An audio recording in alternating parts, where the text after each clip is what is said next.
Hello everyone. आज के news today के इस अंक में आप सभी एस्पिरेंट्स का स्वागत है। और आज 22 अगस्त की इस अंक में जो महत्वपूर्ण सुर्खियां हैं, सबसे पहले हम लोग उस लिस्ट को देख लेंगे जिससे संबंधित जो न्यूज आर्टिकल है। सबसे पहला जो है, सीसीपीए ने भ्रामक विज्ञापनों के लिए जुर्माना लगाया। CCPA consumer central consumer protection authority के द्वारा भारत रूस संबंध के संदर्भ में जो कुछ डेवलपमेंट्स हुए हैं उस पर आधारित एक आर्टिकल है। केरल ने पूर्ण डिजिटल साक्षरता हासिल किया, इससे संबंधित न्यूज है।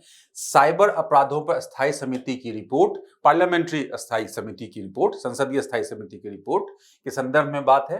भारत का बदला हुआ रक्षा रुझान, मतलब रक्षा क्षेत्र से संबंधित जो नीतियों में बदलाव हुए हैं उससे संबंधित न्यूज आर्टिकल है। व्यापक राष्ट्रीय अंतरिक्ष कानून की आवश्यकता, जो कि अंतरिक्ष क्षेत्र में हुए उल्लेखनीय वृद्धि और विकास के संदर्भों को दर्शाता है, ये आर्टिकल शामिल करता है। ठीक है, इसके साथ साथ कुछ संक्षिप्त सुर्खियां भी हैं यहाँ पे, जिसमें सबसे पहला क्या है, भारत के महारजिस्ट्रार सहकारी बैंकों के लिए आधार आधारित सत्यापन फ्रेमवर्क, भारत डच रणनीतिक जल साझेदारी और डल झील, इसी तरह से अन्य न्यूज भी हैं। और उसमें अंत में क्या है, सुर्खियों में रहा एक स्थल भी है, लेबनान के बारे में हम लोग देखेंगे। तो चलिए हम लोग स्टार्ट करते हैं सबसे पहले अपने पहले न्यूज से। और पहला न्यूज जैसा हमने देखा कि केंद्रीय उपभोक्ता संरक्षण प्राधिकरण से संबंधित है। दरअसल इसके द्वारा की गई एक कार्रवाई से संबंधित है। तो आगे जाने से, डिटेल में जाने से पहले और इस न्यूज पे जाने से पहले से हम लोग थोड़ा सा समझ लेते हैं इसके बारे में कि क्या संदर्भ है, इसका क्या काम है, क्या उद्देश्य है, क्यों बनाया गया है। तो केंद्रीय स्तर पे जो उपभोक्ता संरक्षण प्राधिकरण है, इसका मूल उद्देश्य क्या, उपभोक्ताओं के अधिकारों की रक्षा करना। और इसकी स्थापना ही इसी उद्देश्य से की गई थी 2019 में केंद्रीय उपभोक्ता संरक्षण अधिनियम के अंतर्गत, कि उपभोक्ताओं के अधिकारों को प्रत्येक तरीके से संरक्षित किया जा सके और किसी भी प्रकार से किसी भी ऐसे ट्रेड प्रैक्टिसेस या ट्रेड जो व्यवहार है इंडस्ट्री के, उसके द्वारा उसका उल्लंघन ना किया जा सके। और इस प्रकार के कोई भी अनुचित ट्रेड प्रैक्टिस जो कि भ्रम फैलाते हैं, भ्रम पर आधारित हो और लॉन्ग टर्म में या शॉर्ट टर्म में उपभोक्ताओं के अधिकारों को का हनन करते हो, कम करते हो और उपभोक्ताओं को कहीं ना कहीं भ्रमाने का काम करते हो। तो इस प्रकार से इन सब पे रोक लगाने के लिए, उपभोक्ताओं के सशक्तिकरण के लिए कुल मिलाकर तो इसका गठन किया गया। और इसी संगठन के द्वारा हाल फिलहाल में अभी क्या हुआ कि अभी भ्रामक विज्ञापन के लिए Rapido company, Rapido bike taxi आपने सुना होगा, काफी पॉपुलर है आज के समय में, वर्तमान में हमारे लिए ट्रैवल करने के, लोकल लेवल पे ट्रैवल करने के लिए काफी इंपॉर्टेंट माध्यम बन चुका है। जिस तरह से अन्य टैक्सी सर्विसेज है, ओला, उबर, उसी तरह से रैपिडो बाइक टैक्सी वगैरह हमने सुना है। उस पर जुर्माना लगाया गया है। और जुर्माना क्यों लगाया गया है, उसके द्वारा एक विज्ञापन दिया गया। और विज्ञापन क्या दिया गया कि एक निश्चित समय में आपके पास सर्विस दी जाएगी और वो सर्विस नहीं दी जाएगी तो उसके बदले जो है आपको कैश रिवार्ड दिए जाएंगे, मतलब कैश से कंपनसेट किया जाएगा, क्षतिपूर्ति की जाएगी। लेकिन इस दावे को झूठ पाया गया सीसीपीए के इसमें इन्वेस्टिगेशन में, और इस कारण से ही जुर्माना लगाया गया। और जिसमें पाया गया, और इसमें इसलिए बोला भी गया कि आप उपभोक्ताओं के हितों के साथ छेड़छाड़ नहीं कर सकते, उन्हें भ्रम नहीं फैला सकते।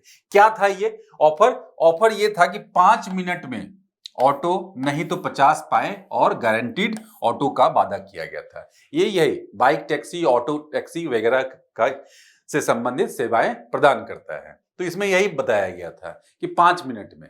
लेकिन इस प्रकार की कुछ चीजें हैं जो हिडन नॉर्म्स इन्होंने बना कर रखे हैं, उसके आधार पे ये चीजें मिलती नहीं है, और मिलती भी हैं तो काफी सीमित लोगों को, सीमित उपभोक्ताओं को, यूजर्स को ये मिलती हैं। तो मुद्दा यही था। तो इसके विज्ञापन के झूठे, भ्रामक और उपभोक्ताओं के प्रति अनुचित पाए गए।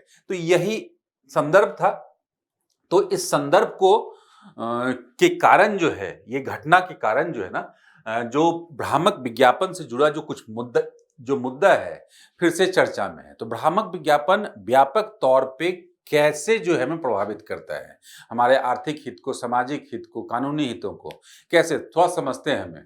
क्योंकि संविधान के द्वारा, कानून के द्वारा किसी भी कानूनी व्यवस्था में एक व्यक्ति के नाते, एक उपभोक्ता के नाते उसके अधिकार सुनिश्चित किए जाते हैं और उसके अधिकारों को कम करने वाली कोई भी प्रैक्टिस, चाहे वो किसी अन्य व्यक्ति, समूह, संस्था या कंपनी के द्वारा किया जाए, वो गैर कानूनी या अपराध की श्रेणी में माना जाता है। अगर विज्ञापन किसी संस्था या कंपनी के द्वारा किया जा रहा है अपने सामान बेचने के लिए, अपनी सेवाओं को बेचने के लिए, और उसके द्वारा किसी व्यक्ति के विकल्प चुनने के अधिकार सीमित होते हैं या उसके द्वारा उसके पास जो सूचना पहुंच रही है वो भी सीमित होते हैं। क्यों? क्योंकि अगर उसके पास गलत इंफॉर्मेशन है एक उपभोक्ता के पास, तो वो जो चुनाव करेगा जिस प्रोडक्ट का या जिस सेवा का, तो वो उसके लिए गलत होगा और उसके लिए जो पेमेंट किया जाएगा वो भुगतान जो है ना उसके लिए हानि का सौदा होगा, लॉस अंततः उसे होगा, है ना। जिससे क्या, उसे आर्थिक हानि तो होगी ही होगी डायरेक्टली, उसके साथ साथ उसे क्या है, उससे मानसिक और सामाजिक रूप से भी उसे जो है हानि हो सकती है। तो यही इसका बैकग्राउंड है कुल मिलाकर। तो इसमें ये कुछ पॉइंट्स हैं कि भ्रामक विज्ञापनों से जुड़े नैतिक मुद्दे, तो हम लोग एक एक करके देखते हैं। क्या है? अधिकार आधारित दृष्टिकोण का उल्लंघन। वही अधिकार, हमने चुनने का अधिकार दिया गया है कि आप क्या खा सकते हैं, क्या पहन सकते हैं, कहाँ आ जा सकते हैं, कहाँ घर ले सकते हैं, क्या कारोबार कर सकते हैं, ये सारे अधिकार हमारे संविधान ने हमें दिया है मूल अधिकार के रूप में। और कोई ऐसा कार्य जो इन सब को कम करता है वो संविधान का उल्लंघन है, तो वो अपराध की श्रेणी में आएगा, गैर कानूनी होगा, अनैतिक होगा। ठीक है, तो संविधान के द्वारा तो यही यहाँ पे बोला गया है कि सूचित करने के अधिकार, चुनने के अधिकार, सुरक्षा के अधिकार का उल्लंघन होता है। क्यों? क्योंकि जो आप प्रोडक्ट यूज कर रहे हो, अगर उसके बारे में दी गई जानकारी सही साबित नहीं होती है तो उसके प्रयोग से आपके शारीरिक, मानसिक, आर्थिक रूप से आपको हानि हो सकती है। जैसे कोई प्रोडक्ट अगर सौंदर्य प्रसाधन से संबंधित है, कॉस्मेटिक से संबंधित है और उसमें जो जानकारियां दी गई हैं अगर उस हद तक नहीं है तो हमारे हो सकता है कि हमारे स्किन पे जहां पे यूज किया जाए उसका गलत असर हो। तो इस संदर्भ में हम लोग समझ सकते हैं। तो उदाहरण के लिए क्या, एक उदाहरण भी यहां पे दिया गया है समझाने के लिए कि रेड बुल एक पेय पदार्थ है, पेय ड्रिंक्स है ना, जिसके द्वारा ये स्लोगन दिया गया red bull gives you wings अभियान, जिसमें झूठे फंक्शनल, है ना, फायदे दिखाए गए थे। तो ये इसका उदाहरण है इस प्रकार के जो भ्रामक विज्ञापन है। उसी तरह से उपयोगितावाद के खिलाफ, उपयोगितावाद क्या है, नीति शास्त्र में ये बहुत महत्वपूर्ण सिद्धांत है कि उपयोगितावाद क्या, कि जिससे ऐसा ऐसा कार्य जिससे अधिकतम लोगों को लाभ मिले, है ना, वो नैतिक रूप से सत्य हो सकता है या उसका चुनाव किया जा सकता है उस विकल्प को। तो ध्यान रखना चाहिए, ऐसे कार्य किए जा सकते हैं या ऐसे प्रैक्टिसेज को बढ़ावा दिया जा सकता है जिससे मैक्सिमम लोग लाभ ले सकें। तो एक ये विकल्प को चुनने का एक तरीका है, डिसीजन मेकर्स के लिए ये एक तरीका है कि मैक्सिमम, हाँ कुछ लोगों को हानि हो सकती है या कुछ लोग जो है उससे लाभ नहीं ले पाएंगे, लेकिन मैक्सिमम समाज का मैक्सिमम हिस्सा, तो इसके आधार पे डिसीजन मेकर अपना डिसीजन ले सकते हैं, नीति बना सकते हैं। इसके खिलाफ है। क्यों? क्योंकि इससे पर्यावरण को नुकसान हो सकता है, क्योंकि आपने प्रोडक्ट कुछ और बोलकर बेचा और आपके प्रोडक्ट में कुछ ऐसे सब्सटेंस है या ऐसे उसके गुण हैं या ऐसे प्रभाव हो सकते हैं जो लॉन्ग टर्म में पर्यावरण को नुकसान पहुंचा सकते हैं। अब जैसे कि यहाँ पे क्या दिया गया, देखिए फॉक्सवैगन, है ना, ये फेमस, विश्व की फेमस जो है ना ऑटोमोबाइल कंपनी है जो कार बनाती है, उसने क्या किया, क्लीन डीजल का कंसेप्ट अभियान चलाया और क्या किया, ग्रीन वॉशिंग मामला सामने आया इसका, इससे क्लीन डीजल। तो बेसिकली ग्रीन वॉशिंग भी एक टर्मिनोलॉजी है जो आज पर्यावरण संरक्षण और उसके लिए किए जाने वाले जो कॉरपोरेट कार्य जो हैं, कॉरपोरेट की संरक्षणवादी जो कार्य हैं उससे संबंधित है कि कॉरपोरेट को पर्यावरण की रक्षा के लिए, पर्यावरण के संरक्षण के लिए जो कार्य करने होते हैं। क्यों? क्योंकि वो तो संसाधन समाज के संसाधनों का प्रयोग कर रहा है, तो उनकी ये ड्यूटी बनती है, नैतिक ड्यूटी बनती है कि वो उस पर्यावरण की रक्षा के लिए, संरक्षण के लिए अपने लाभ का कुछ हिस्सा दे। इसे कॉर्पोरेट से सोशल रिस्पॉन्सिबिलिटी के रूप में भी समझा जा सकता है। लेकिन अक्सर क्या होता है, इसके अक्सर या कुछ मामले ऐसे देखे गए जिसमें क्या है कि इसके नाम पे, पर्यावरण संरक्षण के नाम पे कुछ ऐसे विज्ञापन या कुछ ऐसे पॉलिसी लेकर आए जाते हैं बड़े बड़े कंपनियों के द्वारा, जिसमें कि जो है पर्यावरण को उल्टा क्या हो रहा होता है, हानि हो रही होती है, और इसके बहाने उनके प्रोडक्ट का व्यापार और बढ़ रहा होता है, मतलब बाजार और बढ़ रहा होता है, उसका प्रचार अधिक होता है। मतलब कुल मिलाकर उनका उद्देश्य पर्यावरण संरक्षण नहीं बल्कि अपना मुनाफा बढ़ाना और अपने अपने जो है लाभ को बढ़ाना ये होता है। तो इसी को ग्रीन वॉशिंग बोला जाता है बेसिकली। तो ग्रीन वॉशिंग मतलब क्या, पर्यावरण संरक्षण के नाम पे अपने लाभ को बढ़ाना, तो इसीलिए ग्रीन वॉशिंग इसका वर्ड दिया गया है। तो ये क्लीन डीजल का अभियान था, ये भी गलत पाया गया था, जो पर्यावरण के अनुकूल बताकर उसका गलत विज्ञापन किया गया था, लेकिन वैसा सही में था नहीं। इसी तरह से हम लोग देखेंगे कि दर्शन शास्त्र में कांट जो दर्शन शास्त्री, उनका एक सिद्धांत है निरअपवाद कर्तव्य आदेश, कैटेगोरिकल इंपरेटिव का भी उल्लंघन है। मतलब क्या कि ये केवल मुनाफा कमाने के साधन के रूप में देखते हैं मनुष्यों को, केवल मुनाफा कमाने के रूप में।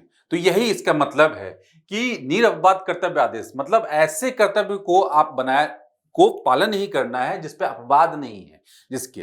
तो कुल मुद्दा ये है, तो यही ध्यान में दिया जाना चाहिए। उसी तरह से क्या, हानिकारक सामाजिक पूर्वाग्रहों को बढ़ावा देना, ये ऐसा भी है कि सामाजिक स्तर पे ऐसे कुरीतियों को या ऐसे जो मान्यताएं हैं जो सही नहीं है, उपयुक्त नहीं है, नैतिक नहीं है, उनको बढ़ावा देते हैं। जैसे फेयर एंड लवली का एड है और उसमें क्या बोला जाता है कि जिसमें गोरे रंग की सुंदरता से जोड़ दिया जाता है, जबकि प्राकृतिक रूप से, सामाजिक रूप से ये सही नहीं होना चाहिए, नैतिक रूप से। क्यों कि इसके अलावा भी रंग का सुंदरता से कोई संबंध है, सुंदरता एक व्यापक ये संकल्पना है। स्वास्थ्य सुरक्षा के लिए खतरा, और इससे संबंधित जैसा हमने पहले भी कहा कि प्रोडक्ट में क्या क्या चीजें हैं उसके संदर्भ में सही जानकारी, बल्कि उल्टा इसका ये किया जाता है कि विज्ञापन में उससे उल्टा, उससे विपरीत चीजें, उससे जानकारी, सही जानकारी छुपाई जाती है। और प्रोडक्ट को, जैसे जॉनसन बेबी पाउडर पे ये मुद्दा उठा, ये खास करके बच्चों के लिए और काफी गंभीर मुद्दा रहा ये, जिसमें विज्ञापन में जो किया गया इसमें संभावित स्वास्थ्य जोखिम सामने आए थे, है ना। तो इसलिए क्या है, लास्ट में ये बोला जा सकता है कि ये जेएस मिल का हानि का सिद्धांत, ये भी नीति शास्त्र में जेएस मिल एक प्रसिद्ध जो है दर्शन शास्त्री रहे, और उनकी सिद्धांत है हार्म पॉलिसी, कि व्यक्तिगत अभिव्यक्ति और व्यापार की स्वतंत्रता, मतलब किसी भी व्यक्ति की, हमने बताया कि हमें संविधान ने अधिकार दिए हैं कुछ, तो हमारी व्यक्तिगत स्वतंत्रता है, और एक व्यापारी के नाते भी, एक ट्रेडर के नाते भी, एक प्रोड्यूसर के नाते भी, कंपनी ओनर के नाते भी मेरे कुछ राइट्स हैं, मतलब कारोबार करने का अधिकार, ये मेरे अधिकार हैं। लेकिन ये तभी तक संविधान के द्वारा प्रोटेक्टेड है, ये गारंटीड है, जब तक कि वो किसी और को हानि नहीं पहुंचा सकते हैं। मैं इसकी आड़ में, या कोई भी व्यक्ति इस अधिकारों के आड़ में जो है ना, कोई गलत प्रैक्टिस नहीं कर सकता, क्योंकि ये तो मेरा अधिकार है, संविधान ने दिया है। ये तभी तक प्रोटेक्टेड है जब तक कि दूसरे का अधिकार जो है ना उल्लंघन ना हो। तो यहाँ पे यही बोला जाता है कि हानि सिद्धांत क्या है, व्यक्तिगत अभिव्यक्ति और व्यापार की स्वतंत्रता तभी तक स्वीकार है जब तक उससे दूसरों को कोई हानि ना पहुंचे।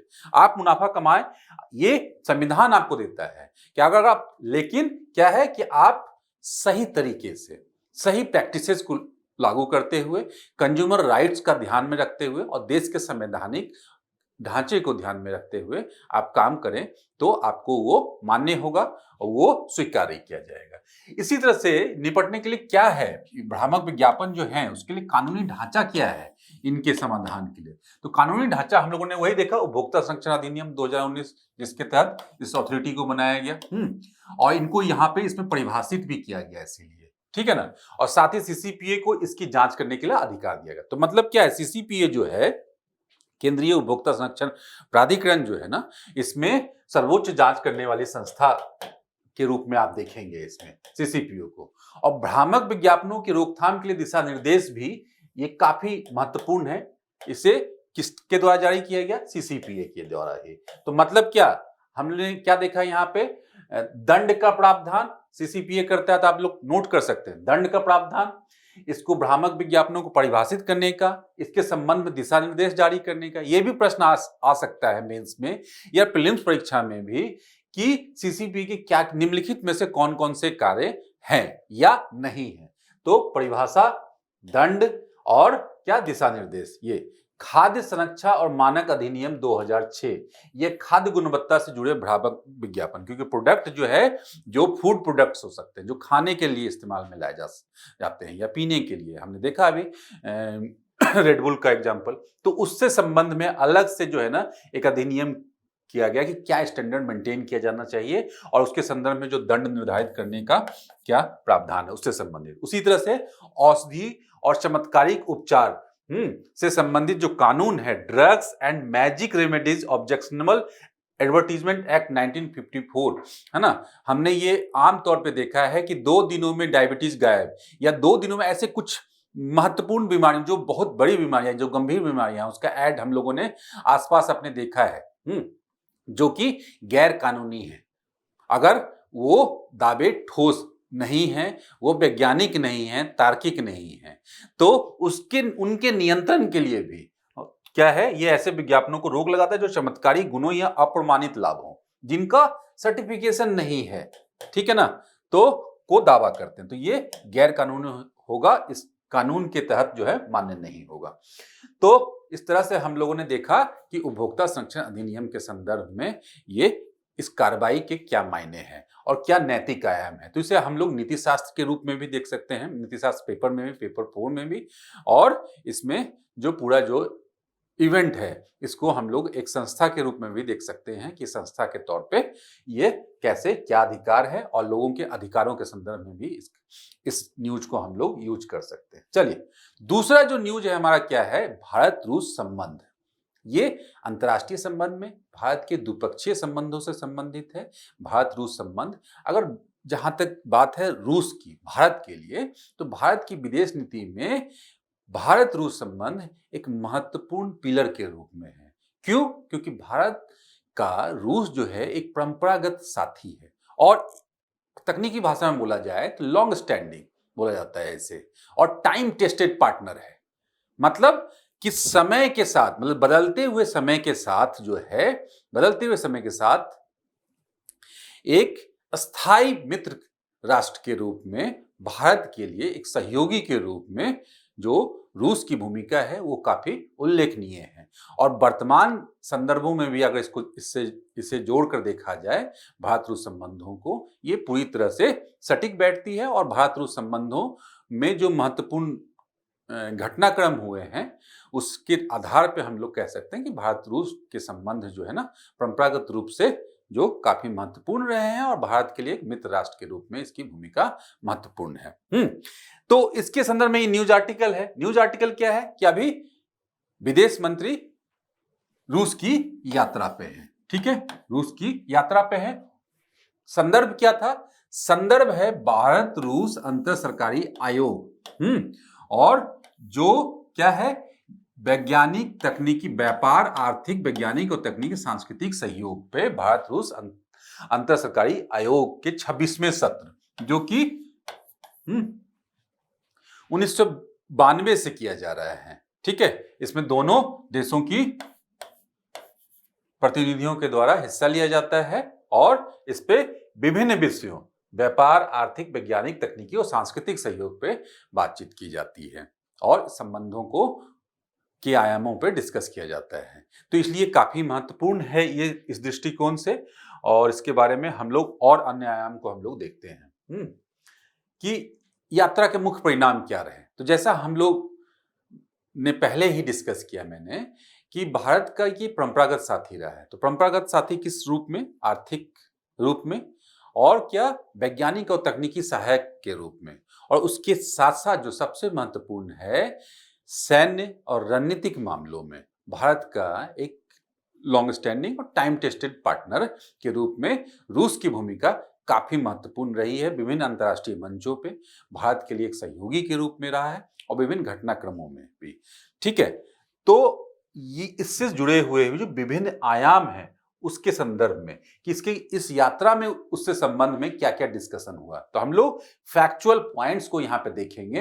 ये डिस्कस, इसमें एनालिसिस का कोई बहुत बड़ा ये नहीं है, सिर्फ पॉइंट्स जो डेवलपमेंट हुए वो हम लोग देखेंगे। पहला, आर्थिक क्या हुआ कि आर्थिक सहयोग कार्यक्रम को समय पर 2030 तक के लिए आर्थिक सहयोग कार्यक्रम को समय पर अंतिम रूप से देने पर चर्चा हुई और भारत यूरेशियन इकोनॉमिक यूनियन मुक्त व्यापार समझौते को जल्द पूरा करने पर जोर दिया गया। क्या है मुक्त व्यापार समझौता? हमने अन्य राष्ट्रों के साथ भी मुक्त व्यापार समझौता देखा है, जिसके कारण क्या दोनों देशों के बीच जो द्विपक्षीय व्यापार है, मतलब आयात निर्यात जो है, उसको क्या आसान बनाया जा सकता है, उसको क्या निर्बाध रूप से बढ़ाने के लिए ये सबसे महत्वपूर्ण कार्रवाई होती है मुक्त व्यापार समझौता। ठीक है, तो उसे बढ़ाना है। 2030 तक आर्थिक सहयोग कार्यक्रम को के समय पर अंतिम रूप देने पर चर्चा हुई और उसी में ये किया गया कि भारत यूरेशियन इकोनॉमिक यूनियन मुक्त व्यापार समझौते को जल्द पूरा करने पर जोर दिया गया। और क्या है कि 2030 तक $100 बिलियन के संशोधित द्विपक्षीय व्यापार लक्ष्य को बहुत महत्वपूर्ण है। तो ये लक्ष्य है, ठीक है ना। लक्ष्य अभी हम लोग ये भी देखेंगे कि क्या है अभी वर्तमान में। अन्य जो क्षेत्रीय मुद्दे हैं, जैसे मैंने बताया कि रणनीतिक पार्टनर हैं, तो अन्य क्षेत्रीय मुद्दे यहाँ पे महत्वपूर्ण थे, जिसकी चर्चा करना जो है ना और चर्चा किया जाना जो है पहले से संभावित था, जिसमें यूक्रेन, पश्चिम एशिया, अफगानिस्तान में जो घटनाक्रम है उस पर भी चर्चा की गई और जो मतभेद हैं उसको सुलझाने के प्रयास किए गए। उसके साथ साथ हम लोग देखेंगे कुछ और जो महत्वपूर्ण घटनाक्रम है, क्या है, जैसे लॉजिस्टिक बाधाओं को हटाने के लिए, हटाना और कनेक्टिविटी से जुड़ा जो मुद्दा है। हमने देखा होगा, पहले हमने सुना है कि चाबहार पोर्ट का निर्माण में भारत की महत्वपूर्ण भूमिका रही है। और चाबहार पोर्ट क्यों महत्वपूर्ण है? क्योंकि वो यहां से एक परियोजना जा रही है जो सीधे मुंबई पोर्ट को सीधे किससे जोड़ेगा? सेंट पीटर्सबर्ग से। और यही नहीं, ये सेंट्रल अन्य क्षेत्रों में, यूरेशिया के अन्य क्षेत्रों में इसके आर्म्स को जो है ना बढ़ाया जा सकता है और भारत की इससे पहुंच जो है ना कहां? सेंट्रल एशिया में, मध्य एशिया में हो सकती है, जो रणनीतिक रूप से काफी महत्वपूर्ण होगा। तो इस परियोजना का नाम हमने देखा है उत्तर दक्षिण परिवहन गलियारा, इसके विकास को, ठीक है ना। और उसी तरह से चेन्नई व्लादिवोस्तोक पूर्वी समुद्री गलियारा, इसी तरह से एक ट्रांसपोर्टेशन के लिए, ठीक है, ये पूर्वी तट पे, ठीक है ना, पूर्वी तट में चेन्नई और व्लादिवोस्तोक, जो रूस का भी जो पूर्वी क्षेत्र है, ये कहां से? सिंगापुर मलक्का स्ट्रेट से होते हुए, ये चाइना सी होते हुए, कोरिया पेनिनसुला होते हुए सीधे व्लादिवोस्तोक तक जाता है। तो अगर इस तरफ से जो है ना व्यापार के लिए भी दोनों तरफ से व्यापारिक मार्गों को सुनिश्चित करने की बात की जा रही है। तो इसी तरह से जो इस प्रकार की जो बाधाएं हैं, जो इस प्रकार की परियोजनाएं हैं, उनको क्या है? बढ़ावा दिया जाना और जो इसमें बाधाएं हैं उनको कम करना। वैश्विक और बहुपक्षीय सहयोग, अभी हमने बात किया था कि वैश्विक स्तर पे जो और वैश्विक मंचों पे रूस जो है ना भारत का जो है ना एक महत्वपूर्ण सहयोगी बनकर रहता है, इसीलिए इसको लॉन्ग स्टैंडिंग और टाइम टेस्टेड पार्टनर बोला जाता है। और इसीलिए ये क्या है? G20, ब्रिक्स, SCO आदि में सहयोग और गहरा करने पर सहमति जताई गई है, जहां पे कि भारत के द्वारा जो ग्लोबल साउथ का जो मुद्दा उठाया जाता है, जो पक्ष को उठाया जाता है, उसमें रूस के द्वारा, मतलब भारत की अपेक्षा है ये कि रूस के द्वारा भारत के सहयोग को और बढ़ावा दिया जाए, गहरा किया जाए, है ना। ये और वास्तविक और क्या है कि साथ ही संयुक्त राष्ट्र सुरक्षा परिषद को आज की वास्तविकता के अनुरूप, ये जो मुद्दा है, संयुक्त राष्ट्र सुरक्षा परिषद को आज की वास्तविकताओं के अनुरूप विस्तारित और सुधार करने की आवश्यकता पर बल दिया, ठीक है ना। तो ये भारत की तरफ से ये किया गया, यात्रा में ये चर्चा किए गए। चलिए, भारत रूस संबंध के बारे में हम लोगों ने इतनी चर्चा की, तो एक बार हम लोग रिकैप कर लेते हैं। तो यही है, जो अगर टेक्निकल भाषा में बोला जाए तो भारत और रूस के संबंध को क्या बोला जा सकता है? विशेष और विशेषाधिकार प्राप्त रणनीतिक साझेदारी, ठीक है, रणनीतिक साझेदारी। क्यों? क्योंकि जो सबसे मतलब ऐतिहासिक दृष्टिकोण से काफी पुराना और फिक्स्ड, जो निश्चित रूप से हमारे सहयोगी के रूप में, और हमने क्या है कि एक दूसरे को विशेषाधिकार भी दिए हुए, ट्रेड में, है ना, कुछ अधिकार भी दिए गए हैं। तो इसी कारण से विशेष और विशेषाधिकार प्राप्त रणनीतिक साझेदार के रूप में है, जिसमें विभिन्न क्षेत्रों में व्यापक सहयोग शामिल है। संस्थागत तंत्र भी जो है ना दोनों देशों के मध्य जो है ना काफी इंपॉर्टेंट है, क्योंकि इसके बदौलत ही, इसके आधार पे ही इस संबंध को इतने आगे तक बढ़ाया गया। जैसे कि भारत के प्रधानमंत्री और रूसी जो प्रेसिडेंट होते हैं, उनके बीच में जो है ना क्या है? संवाद तंत्र, है ना। ये वार्षिक शिखर सम्मेलन वाला जो ये संवाद तंत्र है, ये कंटिन्यूअसली चालू है। उसके बाद क्या 2+2 डायलॉग, जिसमें विदेश मंत्री और रक्षा मंत्री जो दो महत्वपूर्ण मंत्रालय हैं उनके द्वारा मीटिंग होती है, डायलॉग किया जाता है। व्यापार और आर्थिक संबंध, जिसकी बात हमने किया अभी कि 100 बिलियन का लक्ष्य था, अभी कितना हम लोग देखेंगे 65.70 बिलियन डॉलर तक पहुंच गया है 2023-24 में। ध्यान रखेंगे 2023-24 में दोनों देशों के बीच जो द्विपक्षीय व्यापार है कितना है 65.70, ठीक है, और इसे कितना ले जाना है 100, ठीक है। और उसके बाद क्या, जबकि निर्धारित कितना था 2025 तक 30 बिलियन था, तो मतलब 30 बिलियन निर्धारित था और उसे 65.70 तक हम लोग ले जा चुके हैं और उसे और आगे ले जाना है। तो मतलब इस संबंध को और बढ़ाना है, मतलब ये लाभकारी संबंध है और भारत और रूस सहयोग आर्थिक रूप दृष्टिकोण से भी, रणनीतिक दृष्टिकोण से भी काफी महत्वपूर्ण है। इसीलिए बोला जाता है कि भारत की विदेश नीति में भारत रूस द्विपक्षीय संबंध जो है एक महत्वपूर्ण पिलर के रूप में है। अब देखते हैं इसमें कुछ और कि गहन रक्षा और सुरक्षा सहयोग, इसे हम लोगों ने इस पॉइंट की चर्चा हमने हमेशा सुना है कि परंपरागत रूप से जो साथी है तो उसमें डिफेंस सेक्टर में रूस के द्वारा बनाए गए आर्म्स, एम्युनिशन और टेक्नोलॉजी का प्रयोग बड़े पैमाने पे किया जाता है और उसके साथ सहयोग किया जाता रहा है विभिन्न क्षेत्रों में, जिसमें कि हम लोग देखेंगे S-400 जो ये सुरक्षा तंत्र है, ब्रह्मोस मिसाइल, S-400 का संदर्भ देखेंगे। हालिया संदर्भ में अभी क्या हम लोगों ने अभी पाकिस्तान के ऊपर की गई जो कार्रवाई है उसमें इसकी महत्वपूर्ण भूमिका देखी गई। संयुक्त अभ्यास इंद्र, ये काफी महत्वपूर्ण है। संयुक्त राष्ट्र सुरक्षा परिषद में अब सुधार, तो हमने वही बात अभी किया कि विभिन्न मंचों पे भारत के पक्ष को रखना, उसको सहयोग करना। तो भारत के जो अस्थायी सीट के लिए जो मांग है या उसकी जो अपेक्षा है उसमें यूएनएससी में रूस के द्वारा लगातार समर्थन किया जाता रहा है और विज्ञान प्रौद्योगिकी और अंतरिक्ष सहयोग में भी जो काफी महत्वपूर्ण रूप से जो है रूस के द्वारा सहयोग, जैसे कि ऊर्जा के क्षेत्र में न्यूक्लियर पावर प्लांट कुदनकुलम में जो परमाणु संयंत्र है, उसके बाद गगनयान मिशन जैसे जो महत्वपूर्ण और रणनीतिक प्रोजेक्ट हैं उसमें रूस की भूमिका काफी महत्वपूर्ण है, ठीक है ना। तो 2 प्रोजेक्ट हमने देखा ठीक है। अब हम लोग आज के न्यूज आर्टिकल नंबर 3 पे आते हैं। ये क्या है, सामाजिक आर्थिक दृष्टिकोण से काफी महत्वपूर्ण न्यूज है देश के विकास के लिए। क्या है, केरल ने पूर्ण डिजिटल साक्षरता हासिल की।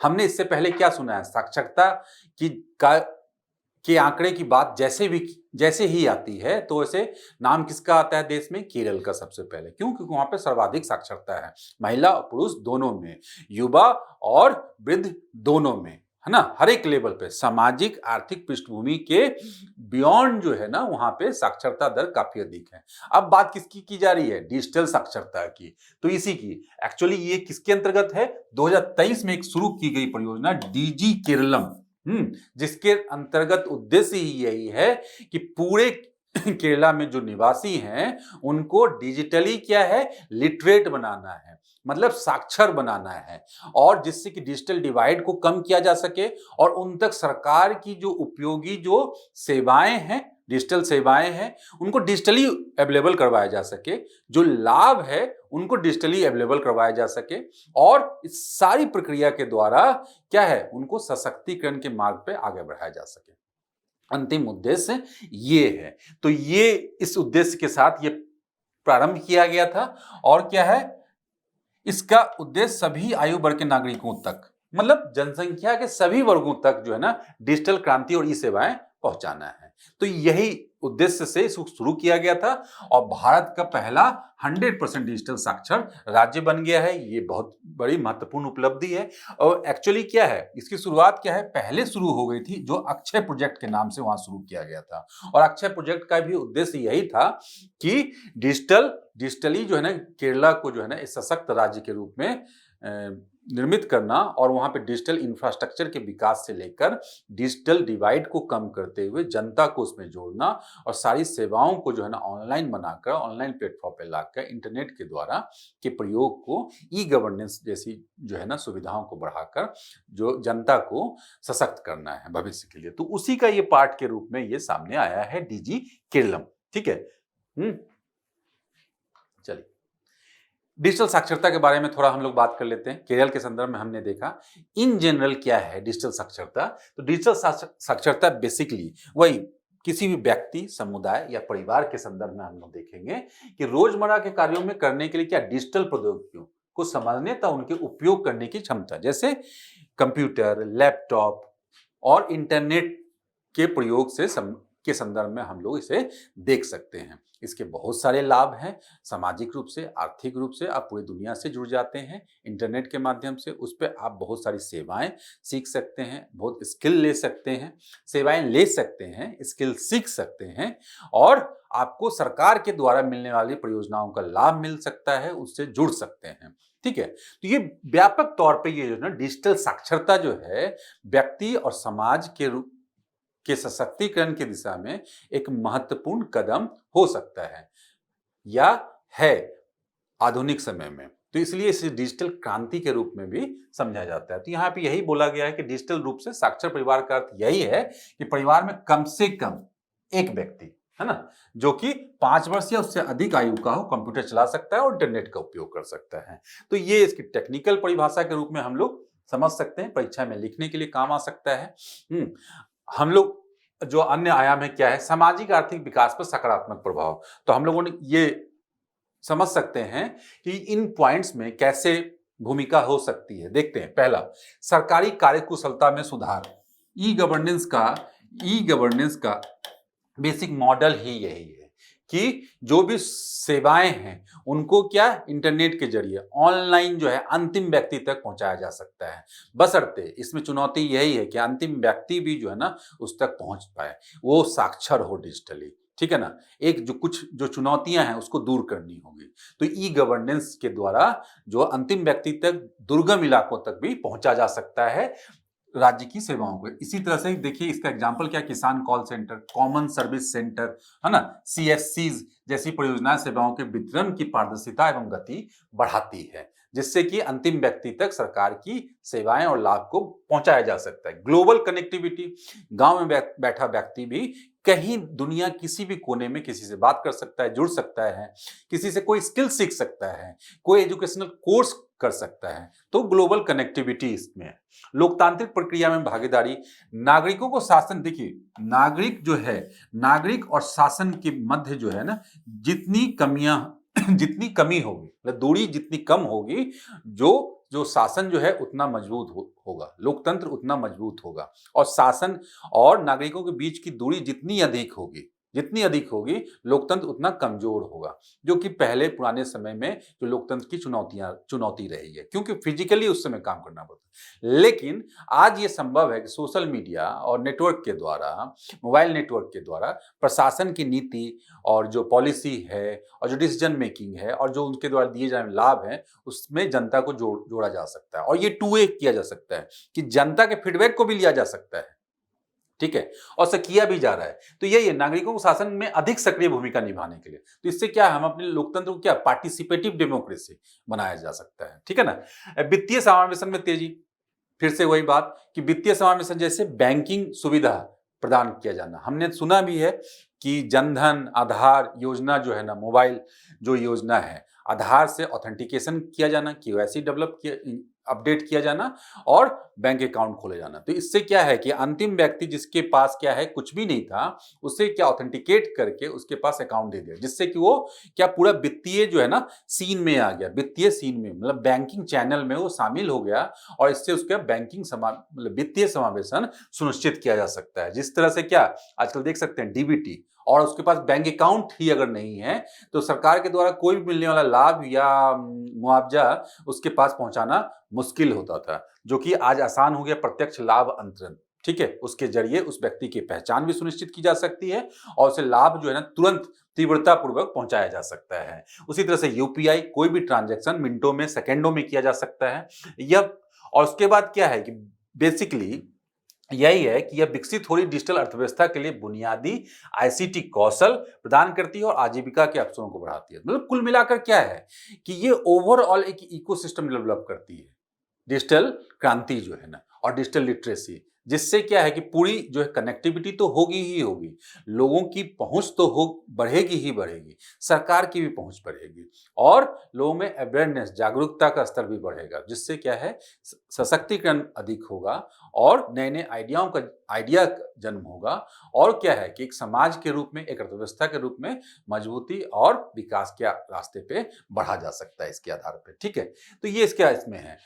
चिंताएं भी हैं, चिंताएं में हम लोग देखेंगे तो कुल मिला के क्या कि इंटरनेट का नैतिक उपयोग, ऐसे बहुत सारे ऐसे प्रैक्टिसेस देख रहे हैं हम लोग, जिसमें कि इंटरनेट पे फेक न्यूज फैलाना, ठीक है ना, सांप्रदायिक दंगों में कट्टरता जैसी समस्या, सामाजिक अशांति, है ना, फेक न्यूज हमने देखा, फेक न्यूज के माध्यम से सोशल मीडिया पेज का, व्हाट्सएप ग्रुप का उपयोग करके, विभिन्न प्रकार के ऐप्स का उपयोग करके गलत खबरों को फैलाना, सनसनी फैलाना, तो इस तरह के काम भी किए जा रहे हैं अनैतिक रूप से, जो कि समाज के लिए, अर्थव्यवस्था के लिए और सुरक्षा के दृष्टिकोण से काफी जो है नकारात्मक है।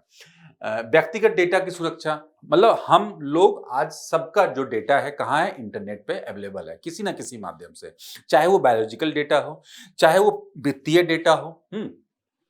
तो इस तरह के जो डेटा है, या हम लोग जो सर्च कर रहे हैं, जो हम लोग विकल्प तलाश रहे हैं कंज्यूमर के रूप में इंटरनेट पे, उससे संबंधित भी डेटा है। तो अगर इस प्रकार के डेटा का अनुचित प्रयोग किया गया तो इससे हानि हो सकती है, और बहुत लंबे अरसे तक जो है ना देश जो है ना और व्यक्ति के स्तर पे लाभ मिलना मुश्किल होगा। तो यही है, तो इसीलिए बताया भी जाता है कि यूजर आईडी, पासवर्ड या ओटीपी को साझा नहीं करना चाहिए।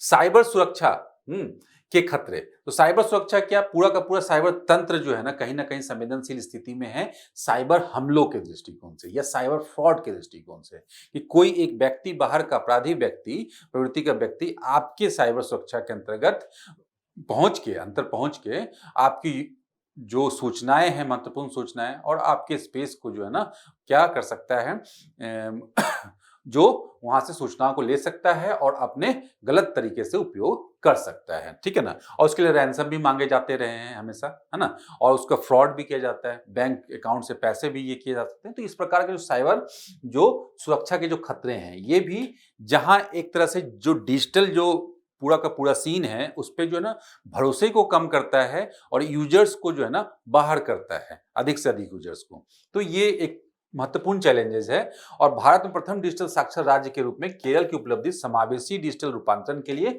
एक सफल मॉडल को दर्शाती है। यही है कि कुल मिलाकर क्या कि अंतिम व्यक्ति को अगर जोड़ लिया जाएगा तो ये एक समावेशी विकास के रूप में केरल के या किसी भी राष्ट्र के लिए एक समावेशी विकास को दर्शाएगा, कि सभी व्यक्तियों को, सभी नागरिकों को उससे जोड़ लिया गया है, सरकार के से, शासन से, और किसी भी सरकारी योजना या परियोजना या लाभ से। ठीक है, तो ये समावेशन की तरफ ले जाएगा और आर्थिक विकास की तरफ ले जाएगा, जो कि अंततः जो है ना सशक्तिकरण के मार्ग पे समाज और अर्थव्यवस्था को, व्यक्ति को ले जाएगा। ठीक है, अब नेक्स्ट न्यूज की तरफ बढ़ते हैं। नेक्स्ट न्यूज है हमारा वही साइबर सुरक्षा से संबंधित ही है, या साइबर डेवलपमेंट से संबंधित, देश के साइबर क्षेत्र में जो विकास हो रहे हैं उसके संदर्भ में संसदीय स्थायी समिति की एक रिपोर्ट आई है, उसके संदर्भ में जो विभिन्न आयाम है उस पर आधारित ये न्यूज आर्टिकल है। क्या है कि संसदीय समिति, स्थायी समिति के द्वारा देश में जो साइबर अपराध है उस पर रिपोर्ट जारी किया गया है, और उसमें यह बताया गया है कि जैसे जैसे साइबर क्षेत्र का जो विकास हो रहा है, साइबर विकास हो रहा है, तंत्र का विकास हो रहा है देश में, और नवीन तरीकों और नवाचारों का विकास हो रहा है, उसके साथ साथ जो है क्या नवीन तरीकों से किए जा रहे साइबर अपराधों में भी भारी वृद्धि हो रही है, जो कि चुनौतियां जो है उत्पन्न कर रही है, जो हमने पहले के न्यूज में हम लोगों ने देखा। तो इसके संदर्भ में जो महत्वपूर्ण आयाम दिए गए हैं रिपोर्ट्स में, पॉइंट्स जो हाईलाइट किए गए हैं, उसे हम लोग एक बार देख लेते हैं। क्या है साइबर अपराधों के, एक बार देख लेते हैं साइबर अपराधों के बहुआयामी प्रभाव क्या होते हैं पहले। तो इसके प्रभाव एक बार जो है कुछ हाईलाइटेड पॉइंट्स जो है, क्या है, वित्तीय प्रभाव 2019 से 24, ये फैक्चुअल पॉइंट्स हैं यहाँ पे, कि साइबर अपराध, राष्ट्रीय साइबर अपराध रिपोर्टिंग पोर्टल पर कितना 53.93 लाख से अधिक शिकायतें दर्ज हुई है। इनमें से लगभग 31,594 करोड़ रुपए की ठगी हुई थी। मतलब ठगी के मामले इतने बड़े पैमाने पे, आप समझ रहे हो, इतने बड़े पैमाने पे देश में इसमें वृद्धि हुई। जैसे जैसे साइबर तंत्र भी विकास हुआ, नवाचारी उपाय भी विकास हुए, नवाचारी जो जो भी तंत्र जो है ना, जो डिजिटल क्रांति के रूप में हम लोग के जो प्रॉफिट के रूप में, लाभ के रूप में देख रहे हैं, उसका जैसे जैसे विकास हुआ वैसे वैसे साइबर ठगी का भी विकास हुआ। और इन सबसे संबंधित हमने ये जो बताया, ये महत्वपूर्ण संस्था है ना, महत्वपूर्ण ऑर्गेनाइजेशन क्या है, राष्ट्रीय साइबर अपराध reporting portal, national cyber crime reporting portal. जैसे कि नेशनल क्राइम रिकॉर्ड ब्यूरो है, उसी तरह से क्या है, राष्ट्रीय साइबर अपराध रिपोर्टिंग पोर्टल। और काफी महत्वपूर्ण संस्था है ये। क्या करती है ये, साइबर अपराध से संबंधित कोई भी साइबर अपराध से संबंधित डिजिटल जो भी क्राइम आज हो रहे हैं, इंटरनेट से संबंधित, इंटरनेट पे का यूज करके ऑनलाइन क्राइम, वो सबसे संबंधित इस पर रिपोर्टिंग की जा सकती है।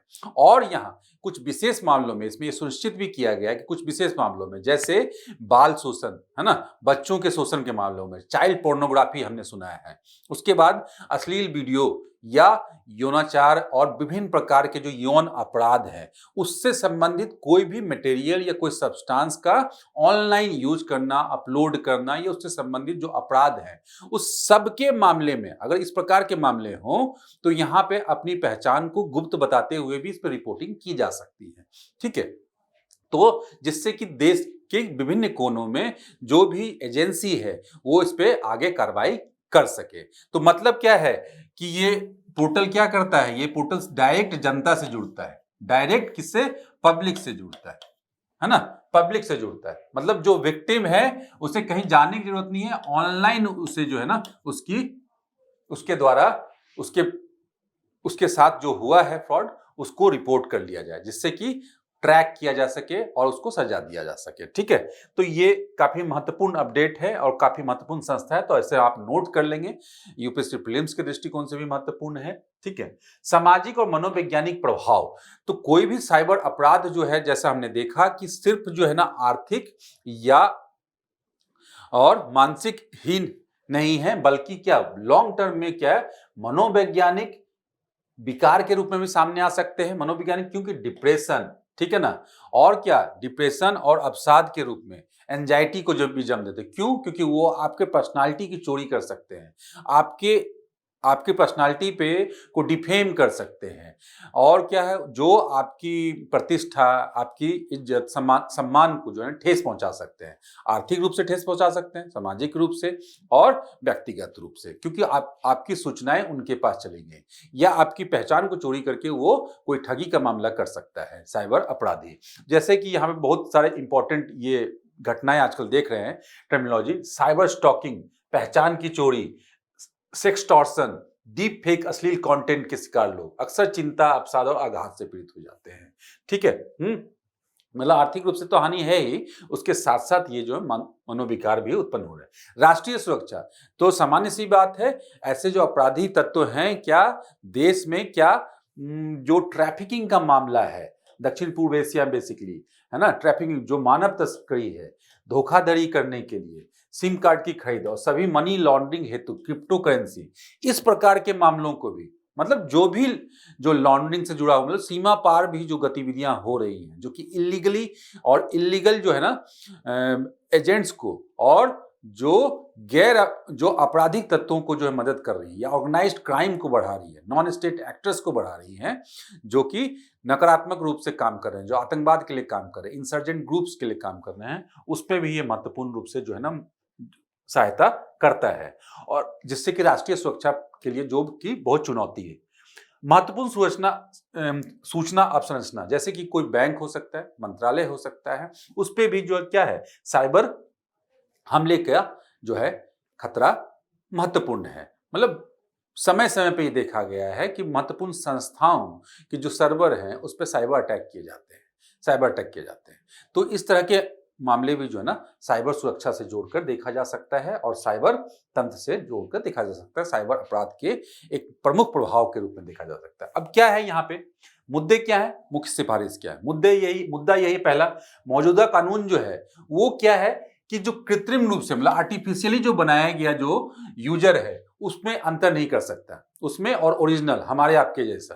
तो उसके जगह पे क्या करना चाहिए, उसके जगह पे किया ये गया है कि वाटर मार्क जैसा कोई भी डॉक्यूमेंट हो या कोई वीडियो हो, उसमें वाटर मार्क की सुविधा हो, जिससे क्या कि उसका जब यूज किया जाए कि इसका जब यूज किया जाए तो उसमें उसकी पहचान की जा सके, ठीक है ना, उसका हेरफेर ना किया जा सके, मतलब वो भ्रम ना फैला सके, ठीक है। एक एडवांस्ड एआई लेन देन निगरानी और डेटा शेयरिंग के बावजूद बैंकों में म्यूल अकाउंट्स हमने सुना है, क्या सुना है हमने, म्यूल अकाउंट्स जो साइबर धोखाधड़ी है उसी के मामले में होता है। जो अपराधी है उसके द्वारा क्या किया जाता है, एक ऐसे अकाउंट का प्रयोग किया जाता है जो आम आदमी है, गरीब आदमी है, जिसको कुछ भी पता नहीं, और उसके अकाउंट का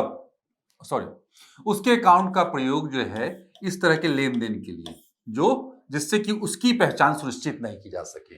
और ये जो अपराध को ट्रैक करने में जब एजेंसी इस प्रकार के साइबर क्राइम को ट्रैक करे तो उससे उसका संबंध जुड़ ना पाए, ठीक है, वो अलग हो। अगर एजेंसी आके पकड़ती भी है तो इस व्यक्ति को पकड़ेगी जिसका ये अकाउंट है, ठीक है, उससे कोई संबंध नहीं होगा। और जिसे कुछ भी नहीं पता, वो गांव का गरीब किसान हो सकता है, मजदूर हो सकता है, जिसने वो अकाउंट शायद जनधन के अंतर्गत खुलवाया था। ऐसे अकाउंट्स का प्रयोग जो है साइबर फ्रॉड के रूप में किया जा रहा है। तो इसी को क्या बोलते हैं, म्यूल अकाउंट्स, ठीक है। इसकी पहचान की जानी चाहिए। और इसकी पहचान कैसे होगी, समुदाय आधार पर, एनजीओ, सिविल सोसाइटी और प्रशासन के साथ साथ जो विभिन्न पक्षकार जो सबको मिलकर आना पड़ेगा, और ऐसे अकाउंट्स और अकाउंट होल्डर्स की पहचान करनी होगी, उनको अलग करना होगा, उन्हें भी अवेयर करना होगा कि आपके साथ या आपके आसपास कोई ऐसा कर रहा है तो उसकी पहचान कीजिए, उस पर रोकथाम कीजिए।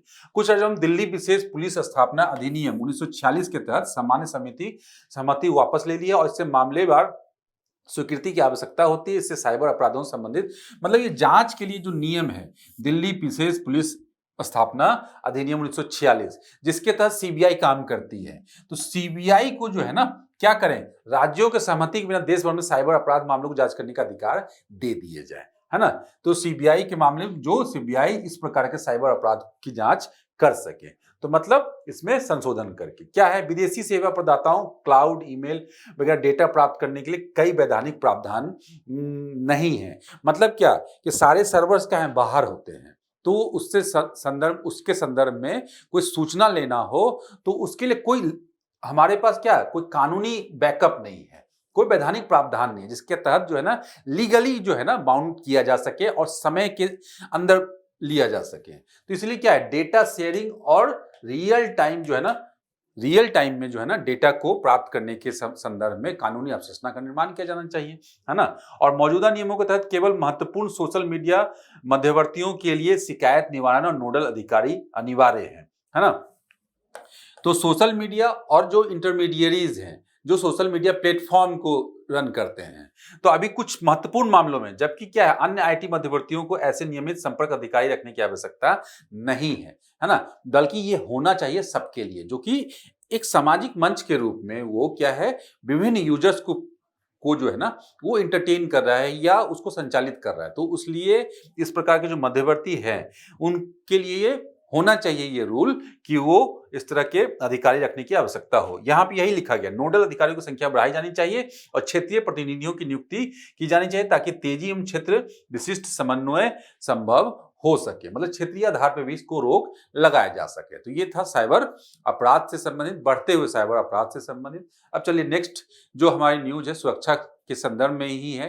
क्या है, ये सकारात्मक न्यूज है क्या कि भारत का बदला हुआ रक्षा रुझान, मतलब पिछले कुछ दशकों में भारत के सामने जिस तरह के रक्षा चुनौतियां आई, मतलब सुरक्षा को लेकर, देश की सुरक्षा को लेकर चुनौतियां आई, तो देश ने उसके प्रति रिस्पॉन्स करते हुए जहां अपना तकनीकी विकास किया, अपना अवसंरचना का निर्माण किया, वहीं बड़े स्तर पे रणनीति में भी बदलाव किया। मतलब जिसके लिए क्या, बड़े पैमाने पे डिसीजन मेकिंग को फास्ट किया गया, डिसीजन मेकिंग को प्रैक्टिकल किया गया और बनाया गया, और क्या समय रहते रियल टाइम जो है ना डिसीजन रिस्पॉन्स देने के लिए पूरी संरचना को बनाया गया, तैयार किया गया। जो हमारा जो ब्यूरोक्रेसी है, हमारी ब्यूरोक्रेटिक इंफ्रास्ट्रक्चर है और जो हमारा फिजिकल इंफ्रास्ट्रक्चर है, उसको क्या मॉडर्नाइज करने पे जोर दिया गया। तो यही है पूरी बेसिकली कि राष्ट्र की जो सुरक्षा है आंतरिक स्तर पे बाह्य स्तर पे, दोनों स्तरों पे जो चुनौतियां आ रही हैं उसको रिस्पॉन्स करने के लिए हम लोग दोनों स्तरों पे काम कर रहे हैं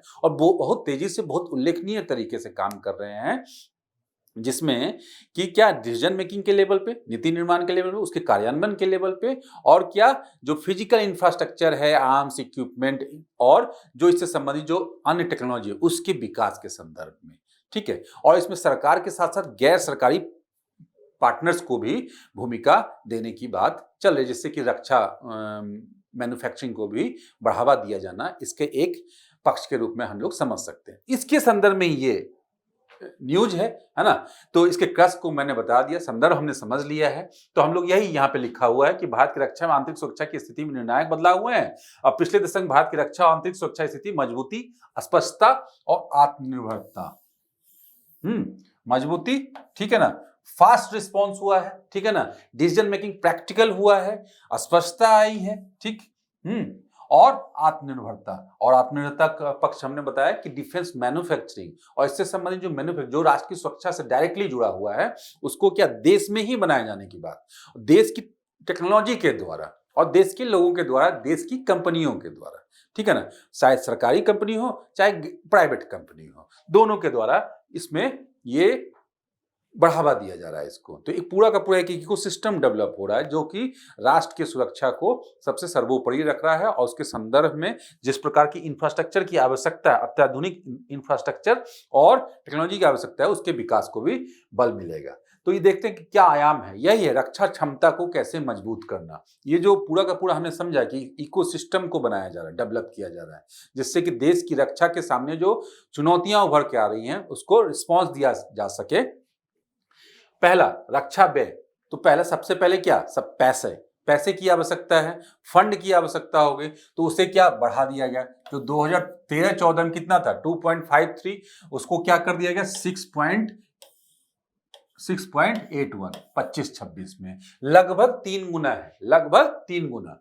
घरेलू उत्पादन, वही घरेलू उत्पादन में भी को भी जोड़ दिया जाना आवश्यक है, क्योंकि निर्बाध आपूर्ति आवश्यक है, निरंतर आपूर्ति आवश्यक है, और खास करके युद्ध और या युद्ध जैसे समयों में जो रक्षा आपूर्ति है वो आवश्यक है, और खास करके वैसे जगह में जो आंतरिक सुरक्षा के दृष्टिकोण से जो गड़बड़ी वाले स्थान है, मतलब जो डिस्टर्ब्ड एरिया है, वहां पे लगातार आपूर्ति संभव होनी चाहिए। और उसके लिए आवश्यक है कि जो सप्लाई चेन है उस पर कंट्रोल भारत का हो, और कंट्रोल तभी होगा जब वो देश में सप्लाई चेन जो है, देश में जो है ना, वो सप्लाई का जो एक हिस्सा जो है ना देश में होगा महत्वपूर्ण रूप से, मतलब उसका सप्लाई जो है ना महत्वपूर्ण रूप से हम लोग देश के मैन्युफैक्चर्ड प्रोडक्ट के द्वारा एक महत्वपूर्ण रूप से हम लोग करेंगे, हम लोग उसकी पूर्ति करेंगे, हाँ, सप्लाई को। तो पिछले 10 वर्षों में 3 गुना बढ़कर ये भी क्या हुआ 1.5 लाख करोड़ रुपए, 1.5 लाख करोड़ रुपया हो गया, ठीक है। रक्षा अधिग्रहण प्रक्रिया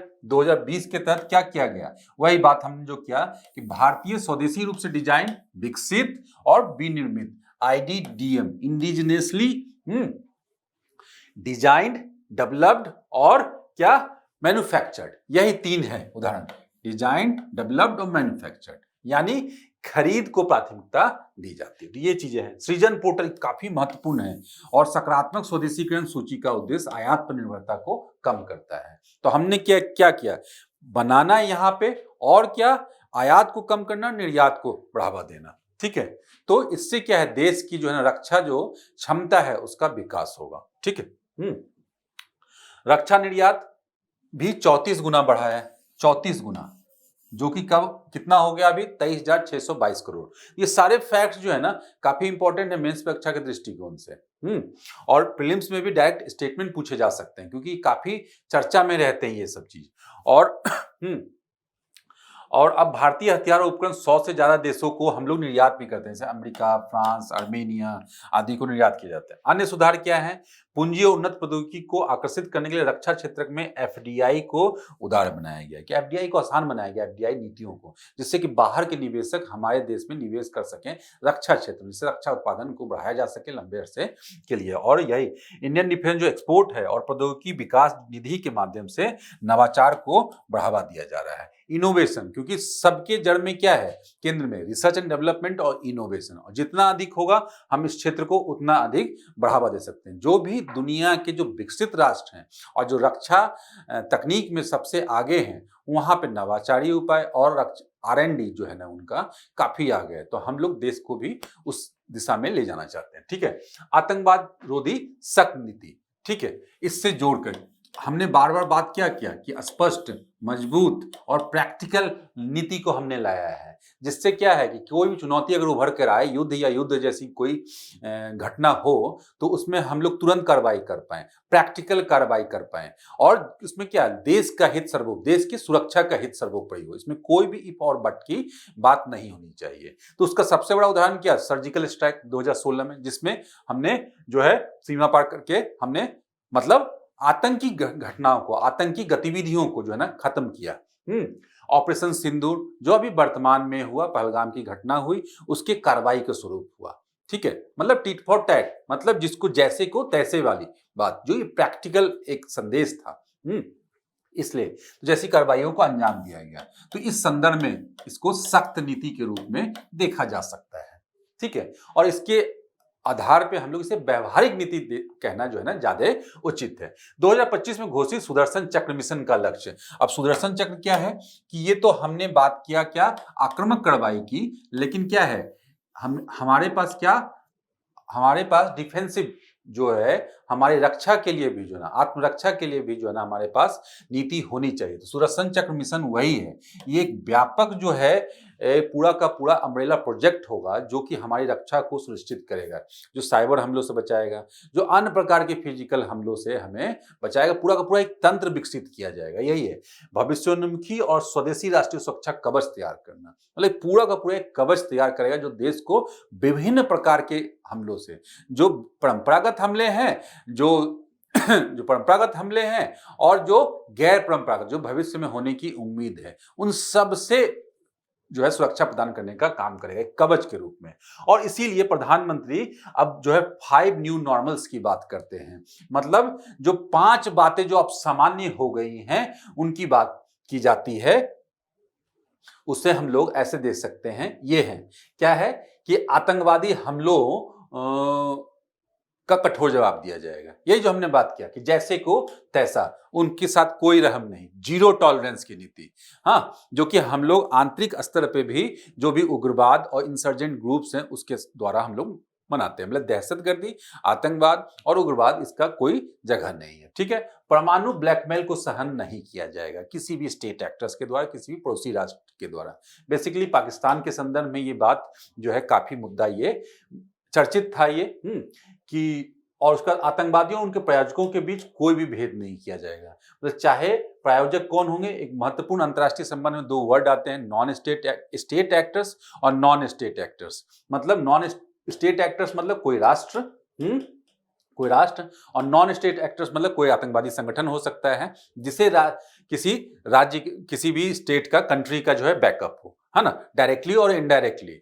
तो अगर पाकिस्तान के संदर्भ में बात की जाए तो पाकिस्तान की सरकार है एक जगह, उसको वहाँ की सेना है और वहाँ की एजेंसी है जो महत्वपूर्ण जो आतंकवादी संगठन है, जो सीमा पर आतंकवाद के लिए जिम्मेदार हैं और समय समय पे उनके इन्वॉल्वमेंट सामने आते रहे, उनके साक्ष्य दिखते रहे हैं, उसमें उनकी भूमिका, तो दोनों में कोई फर्क नहीं किया जाएगा। तो इस संदर्भ में हम लोग इसको ऐसे समझ सकते हैं, संप्रभुता से कोई समझौता नहीं किया जाएगा कि देश की संप्रभुता को जहां भी ठेस पहुंचेगी या जहां भी आसन्न खतरा होगा उस पे कोई समझौता नहीं। किसी भी वार्ता में पहले आतंकवाद पर चर्चा की जाएगी, है ना। अगर आतंकवाद है तो वहां पे सबसे पहला मुद्दा क्या होगा, आतंकवाद होगा। उसके बाद आर्थिक और अन्य मुद्दे चर्चा किए जाएंगे। क्यों? क्योंकि आतंकवाद और अन्य मुद्दे साथ साथ नहीं चल सकते। इससे भारत की विदेश मंत्रालय और भारत का एक पाकिस्तान के संदर्भ में एक जो नीतिगत जो स्टेटमेंट भी है, एक महत्वपूर्ण स्टेटमेंट भी दिया गया कि आतंकवाद और संबंध एक साथ नहीं चल सकते हैं। ठीक है ना, जो काफी महत्वपूर्ण रहा। इसी तरह से हम लोग देख सकते हैं घरेलू मोर्चे को भी सुरक्षित करना।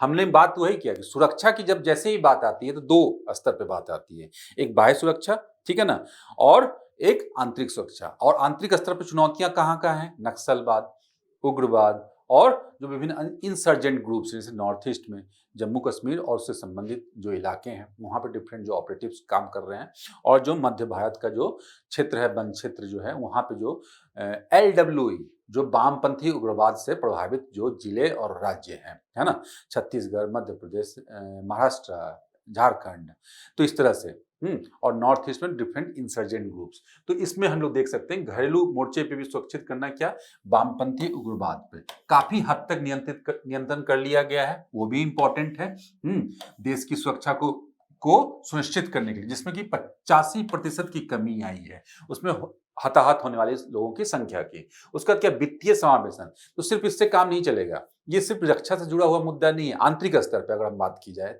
तो आंतरिक स्तर पे कुछ लोगों को या कुछ आम जनमानस, इसमें अंतर यही है कि ये आम जनमानस हमारे देश के नागरिक हैं जिन्हें बरगलाया गया है या जो रास्ते भटक गए हैं, जो मुख्य धारा से अलग हो गए हैं, तो उनके समावेशन की आवश्यकता है। और ये समावेशन तभी संभव है जबकि पर्याप्त जो है आर्थिक विकास हो और उनको उन तक पहुंचाया जाए। तो इसके लिए आवश्यक है क्या, वित्तीय समावेशन, खाद्यान्न और डेयरी उत्पादन, तो इस तरह की जो है ना विकास को बढ़ाना। तो ये उल्लेखनीय वृद्धि हुई है देश में, ठीक है ना, जो कि एक सकारात्मक है। उसी तरह से क्या देखेंगे, भारतीय सेमीकंडक्टर मिशन स्वदेशी चिप डिजाइन और उत्पादन को बढ़ावा दे रहा है, जो कि ये भी राष्ट्रीय और मतलब आंतरिक और बाह्य सुरक्षा के दृष्टिकोण से काफी महत्वपूर्ण है। तो घरेलू मोर्चे को भी हम लोगों ने सुरक्षित करने का काम किया है, जो हमारे नीति में जो बदलाव हुआ है सुरक्षा के दृष्टिकोण से। चलिए अंत में हम लोग जो अंतिम जो न्यूज आर्टिकल है वो है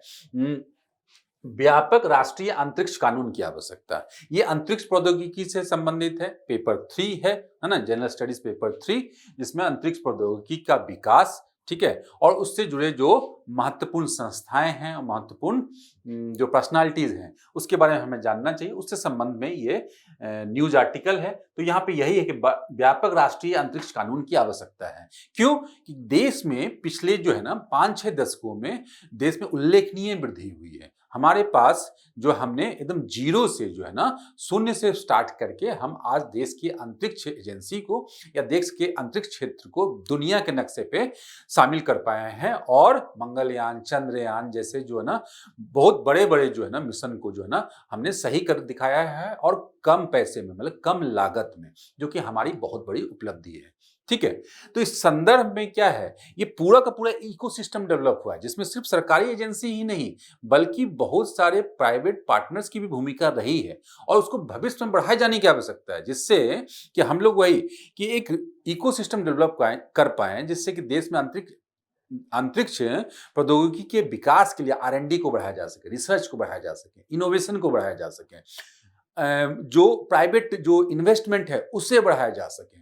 तो इन सब के लिए आवश्यक क्या है, एक कानूनी ढांचे की भी, स्पष्ट कानूनी ढांचे की आवश्यकता है, जो कि बड़े पैमाने पे क्या जो अंतर्राष्ट्रीय प्रैक्टिस है उससे कनेक्ट कर पाएगा, उससे जोड़ पाएगा देश के अंतरिक्ष क्षेत्र को, और क्या कर पाएगा, जो देश में जो इकोसिस्टम डेवलप हो रहा है उसे भी जो है ना फैसिलिटेट कर पाएगा, ठीक है। तो ये पूरा का पूरा क्रक्स यही है। देखते हैं क्या है कि भारत को व्यापक राष्ट्रीय अंतरिक्ष कानून की तत्काल आवश्यकता है, और तत्काल आवश्यकता इसीलिए है कि अंतर्राष्ट्रीय प्रतिबद्धताओं को लागू करना है, ठीक है ना। जो इंटरनेशनल प्रैक्टिस है उसको लागू करने के लिए आपको अपने यहाँ कानून जो है ना बनाने पड़ेंगे, और स्पेस लॉस को क्रिएट करना पड़ेगा कि कहाँ पे क्या किया जाना चाहिए, क्या नहीं किया जाना चाहिए, किसकी क्या भूमिका होगी, कितनी भूमिका होगी, और तभी हम लोग क्या एक स्टेबल, एक भरोसेमंद और कानूनी रूप से स्पष्ट परिवेश जो है इकोसिस्टम डेवलप कर पाएंगे, जिसमें दुनिया के, देश के ही नहीं, घरेलू बाजार से नहीं, दुनिया के भी जो इन्वेस्टर, दुनिया के जो स्किल पर्सन है वो भरोसा कर पाए, ठीक है। तो ये उस तरफ हमारा कदम होना चाहिए, दिखाया जा रहा है कि उल्लेखनीय कि भारत के अंतरिक्ष क्षेत्र में अब निजी कंपनियों को भी शामिल होने लगी। यही कारण है कि यहाँ पे जब तक स्पष्टता, कानूनी रूप से स्पष्टता नहीं आएगी तब तक, क्योंकि विवाद की स्थिति में समाधान तभी संभव है जब कानूनी रूप से स्पष्ट ढांचा हो, है ना, और सारे पक्षों की बात सही तरीके से उसमें न्याय की जा सके, ठीक है। अब देखिए अंतरिक्ष क्षेत्र में भारत की महत्वाकांक्षाएं और हालिया उपलब्धियां, तो हमने अंतरिक्ष में बताया कि जो विकास हुआ है उसको देख सकते हैं कि तीव्र प्रगति हुई, और तीव्र प्रगति में क्या कि अनुसंधान प्रौद्योगिकी में अभूतपूर्व प्रगति हुई, जिसके कारण हम लोग अमेरिका, रूस जैसे और चीन जैसे जो है ना विकसित राष्ट्र जिन्होंने स्पेस प्रौद्योगिकी में काफी डेवलपमेंट किया है, उसकी श्रेणी में आ गए। और जैसे मंगलयान, चंद्रयान 3 और क्या चंद्रयान 3 जो कि चंद्रमा के दक्षिणी ध्रुव पे सॉफ्ट लैंडिंग करवाया गया, ऐसे जो है ना प्रोजेक्ट्स को हमने सफलतापूर्वक जो है ना लॉन्च कर दिया। दूसरा, भविष्य के मिशन जैसे गगनयान मिशन, भारतीय अंतरिक्ष स्टेशन, इस तरह के जो महत्वाकांक्षी परियोजना है उस पर भी काम तेजी से चल रहा है। ठीक है, तो ये जो है ना प्रगति जो हुई है, उल्लेखनीय प्रगति, ये दिखाता है कि भारत का स्पेस क्षेत्र जो है ना काफी तेजी से बढ़ रहा है। तो इसके लिए आवश्यक है इसको नियंत्रित करने के लिए, विनियमित करने के लिए, रेगुलेट करने के लिए एक कानूनी ढांचा हो। अब क्या है कि भारत का मौजूदा विनियामक ढांचा, व्यवस्थित और क्रमिक दृष्टिकोण क्या है कि ये विकास हम लोग देख सकते हैं। अभी टाइमलाइन जो है क्या हुआ कि अंतरिक्ष उद्योग के लिए मानकों की सूची बनाई गई कि क्या स्टैंडर्ड फॉलो किया जाना चाहिए 2023 में, ठीक है, जिससे कि अभियानों की सुरक्षा सुनिश्चित किया जा सके। जो भी डिफरेंट अभियान है, कि भारतीय अंतरिक्ष नीति बनाई गई है ना, भारतीय अंतरिक्ष नीति 2023 गैर सरकारी संस्थाओं के लिए प्रोत्साहित की जाने वाली गतिविधियों का विवरण प्रदान करना। यहाँ पे एक इंपॉर्टेंट जो है ऑर्गेनाइजेशन है, जो department of space government of India के अंतर्गत ही काम करती है, क्या है, इन स्पेस, ठीक है ना, इन स्पेस, जो कि क्या एक मंच प्रदान करता है और जो डिफरेंट जो है ये ऑथराइजेशन अथॉरिटी के रूप में काम करता है। हाँ, और जो स्पेस से रिलेटेड जो पूरा का पूरा इकोसिस्टम डेवलप हो रहा है उसमें एक मंच के रूप में काम करता है और देश की नीति को जो है ना आगे बढ़ाने का काम करता है। तो काफी इंपॉर्टेंट संस्था के रूप में है ये, डिपार्टमेंट स्पेस के अंतर्गत काम करता है ये। तो 2024 में भारतीय अंतरिक्ष नीति को लागू करने के लिए मानदंड, दिशा निर्देश और प्रक्रियाएं जारी किया गया। तो इसके अंतर्गत क्या, इसके अंतर्गत नीति निर्माण का भी कार्य किया जा रहा है। इसके अंतर्गत क्या, जो टेक्नोलॉजी इनोवेशन से संबंधित भी काम किए जा रहे हैं। तो एक मंच है, महत्वपूर्ण मंच है, तो इसके बारे में आप लोग जाने पढ़े, है ना। ये एक महत्वपूर्ण संस्था है, नोट कर सकते हैं। इसका उद्देश्य कुछ जमीनी गतिविधियों को समाधान करना और उपग्रहों को कक्षा में स्थापित करना, मतलब टेक्निकल और प्रशासनिक दोनों उद्देश्यों के लिए काम करना है, ठीक है ना। राष्ट्रीय अंतरिक्ष कानून की आवश्यकता क्यों है, सबसे पहला जो महत्वपूर्ण सवाल है यहाँ पे इस आर्टिकल से समझे, तो सवाल हमने पहले भी चर्चा किया कि जो अंतर्राष्ट्रीय प्रतिबद्धताएं हैं उन्हें लागू करने के लिए आपके यहाँ कानूनी ढांचा स्पष्ट होनी चाहिए। जैसे कि भारत को बाह्य अंतरिक्ष संधि है 1967 में यूएन के मंच से, ठीक है, यूएन के मंच से अंतर्राष्ट्रीय जो एक बनाया गया है, इसका उद्देश्य यही है कि जो अंतरिक्ष है उसे, जो बाह्य अंतरिक्ष है उसे पूरे मानव सभ्यता के एक कॉमन संसाधन के रूप में यूज किया जाए, उसे निजी तौर पे ना बांटा जाए। एक दूसरा, उसे शांति, सुरक्षा और न्याय के लिए यूज किया जाए, ना कि उसे मास डिस्ट्रक्शन के वेपन्स की तैनाती के लिए किया जाए, मतलब उसका नकारात्मक प्रयोग ना हो जो कि मानव सुरक्षा और शांति को आज वर्तमान में या भविष्य में ठेस पहुंचाए। इस संस्था का ये काम है। इसको लागू करने के लिए और इसमें सहयोग करने के लिए आवश्यक है कि भारत में भी इस प्रकार के कानूनी ढांचा होना चाहिए जिससे कि हम लोग इसे बैकिंग दे पाए, हम लोग इसे सपोर्ट कर पाए। एक और ये बात सुनो तो, ठीक है, तो व्यवहारिक रूप से लागू करने के लिए जरूरी है कि घरेलू स्तर पर भी कानून बनाया जाए, कानूनी ढांचा हो। कानूनी स्पष्टता और पूर्वानुमेयता, मतलब प्रिडिक्शन क्या है, नीतियां मार्गदर्शन प्रेरणा दे सकती हैं, लेकिन केवल वैधानिक कानून ही अनुपालन को अनिवार्य बना सकते हैं तो कानूनी स्पष्टता प्रदान कर सकते हैं। अगर हम लोग पॉलिसी बनाएं और उसे कानूनी आधार ना प्रदान किया जाए तो एक स्तर के बाद जो है ना वो प्रभावहीन हो सकते हैं, मतलब एक स्तर के बाद हमारे सहायता नहीं कर सकते। अगर उसको कानूनी अधिकार के रूप में दे दिया जाए और स्पष्ट कर दिया जाए तो वहां पे भूमिका स्पष्ट हो जाएगी और वहां पे काम करना आसान हो जाएगा सभी के लिए, ठीक है। तो इस संदर्भ में हम लोग इस लाइन को हम लोग देख सकते हैं, ठीक है। चलिए, तो राष्ट्रीय इसमें और भी चीजें हैं कि क्या है कि परिचालन संबंधी चुनौतियां, वही कि विनियामकीय बदलाव अंतरिक्ष उद्योग के समक्ष जो है परिचालन संबंधी गंभीर चुनौतियां पेश करते हैं। कोई भी रेगुलेशन, अगर कोई स्पष्ट कानून होगी तो उसमें समय के साथ जो है ना बदलाव नहीं किए जाएंगे, चाहे नीति हो चाहे कोई लॉज या बायलॉज हो, अगर स्पष्ट कानून होगा तो जिससे क्या है, अगर परिचालन संबंधी चुनौतियां उत्पन्न नहीं होगी। तो इसलिए आवश्यकता है कि क्या कि जो इसलिए आवश्यकता है कि एक कानूनी ढांचा हो। और क्या मुद्दा है कि जो अभी समस्या है कि अलग अलग मंत्रालयों के बीच कोऑर्डिनेट करने की, का मुद्दा है, अलग अलग मुद्दे। तो इसमें क्या प्रक्रिया लंबी हो जाती है, दूसरा क्या प्रक्रिया जो है उलझाव हो जाती है, तो इसको भी कम किया जा सकता है, जिसे स्पष्ट बनाने की, स्ट्रीमलाइन करने की जरूरत है। उद्योगों का दृष्टिकोण, अब उद्योगों का दृष्टिकोण क्या है, अंतरिक्ष संबंधी तकनीक के दोहरे उपयोग की, मतलब उसका एप्लीकेशन है ना, एप्लीकेशन जो कि आम यूजर, मतलब आम आदमी, ठीक है, आम नागरिक उसका यूज कर पाए, मतलब अंतरिक्ष प्रौद्योगिकी और अंतरिक्ष अभियानों का जो से जो होने वाले लाभ हैं, मान लिया जो कोई रिमोट सेंसिंग सैटेलाइट अगर भेजा गया तो उसका लाभ आम आदमी तक कैसे पहुंचाया जाए, उससे संबंधित गतिविधियों पे जो है ना, उससे संबंधित डेवलपमेंट पे ध्यान देना भी जो है भारत में अंतरिक्ष क्षेत्र का एक महत्वपूर्ण उद्देश्य रहा है।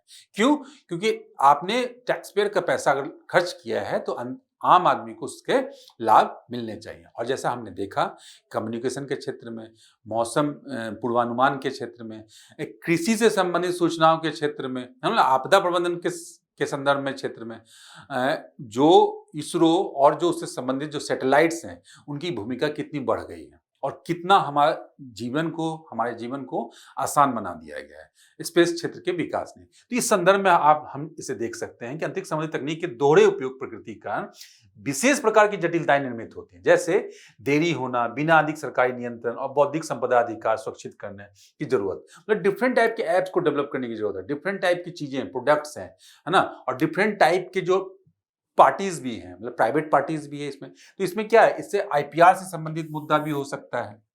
इन सब के हितों के बीच में टकराव की संभावना होती है, विवाद की संभावना हो सकती है। तो इसके लिए क्या, एक स्वतंत्र अपीलीय निकाय, हमने सुना है ना, विभिन्न क्षेत्रों को गवर्न करने के लिए क्या है, डिफरेंट जो है ना अपीलेट अथॉरिटी होती है ना, आईआरडीए सुना है हम लोगों ने, है ना, पीएफआरडीए हम लोगों ने सुना है। इसी तरह से स्पेस के क्षेत्र को भी रेगुलेट करने के लिए, बैंकिंग के क्षेत्र को भी रेगुलेट करने के लिए, डिफरेंट क्षेत्रों को रेगुलेट करने के लिए एक अथॉरिटी होती है, ठीक है।